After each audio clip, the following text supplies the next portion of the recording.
Diqqat! Haydovchilar endi pravani uyda o'tirib turib tiklash mumkin. Uyingizgacha olib kelib berishadi.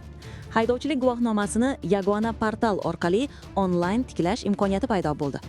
Endilikda guvohnoma yo'qotilsa, uni my.gov.uz portali orqali onlayn tiklash mumkin bo'ladi.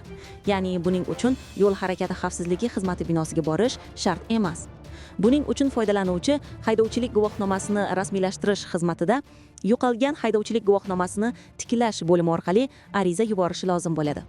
Xizmat narxi 370.800 so'm, ya'ni 0.9 BXM. Pochta orqali yetkazish uchun qo'shimcha 25.000 so'm to'lanadi.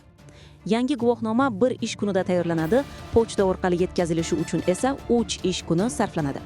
Ma'lumotlar tizimda tasdiqlanmagan yoki haydovchilik huquqidan mahrum qilingan bo'lsa, shaxs transport vositasini boshqarish huquqidan mahrum etilgan bo'lsa yoki ma'muriy javobgarlik to'g'risidagi kodeksning 131 va 136 moddalari bo'yicha ma'muriy ish qo'zg'atilgan hollarda ariza rad etiladi.